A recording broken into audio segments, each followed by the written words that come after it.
একসময় ঢালিউডের আলোচিত অভিনেত্রী সাহারা এখন আর কোথাও নেই। বিনোদন জগৎ থেকে হারিয়ে গেছেন তিনি। এখন আর কোথাও দেখা মেলে না অভিনেত্রীর। বর্তমানে চলচ্চিত্রাঙ্গন থেকে সম্পূর্ণ আড়ালে চলে গেছেন তিনি। 1990 সালের 19 জুন ঢাকায় জন্মগ্রহণ করেন নূরজাহান আক্তার রুনা ওরফে সাহারা। 2004 সালে শাহাদাত হোসেন লিটন পরিচালিত রুখে দাঁড়াও সিনেমার মাধ্যমে রূপালী পর্দায় অভিষেক হয় সাহারার। প্রথম সিনেমাটি ব্যবসায়িকভাবে সাফল্য না পেলেও খোলামেলা উপস্থাপনার কারণে বেশ আলোচনা সমালোচনা হয়। তবে প্রথম ধাক্কাতেই দমে যাননি অভিনেত্রী।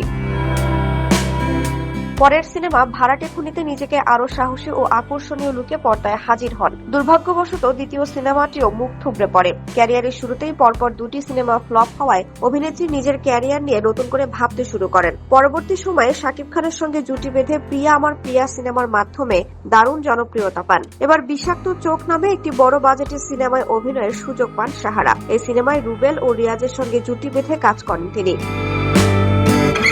ক্যারিয়ারের প্রথম বড় বাজেটের এই সিনেমায় নিজের সেরাটা উজাড় করে দেন সাহারা। এই সিনেমায় রুবেলের সঙ্গে হায় রে হায় গানে তার গ্ল্যামারাস ও সাহসী পোশাকের উপস্থিতি ঢালিউডে রীতিমতো ঝড় তোলে। এরপর একের পর এক সিনেমায় কাজ পেতে থাকেন। শুটিং এর ব্যস্ততা বাড়ে। প্রায় 50টি সফল সিনেমায় অভিনয় করেন সাহারা। ক্যারিয়ারে এর সুবর্ণ সময়ে ঢাকা টু বোম্বে সিনেমার প্রযোজক মাহবুবুর রহমান মনির সঙ্গে সম্পর্কে জড়িয়ে পড়েন অভিনেত্রী। মনির বাড়ি ঢাকার ধামরাইয়ে। দুই পরিবারের দ্বিমত থাকায় দীর্ঘ 3 বছর প্রেম করার পর অবশেষে 2015 সালের জুলাইয়ে তারা বিয়ের পিঁড়িতে বসেন।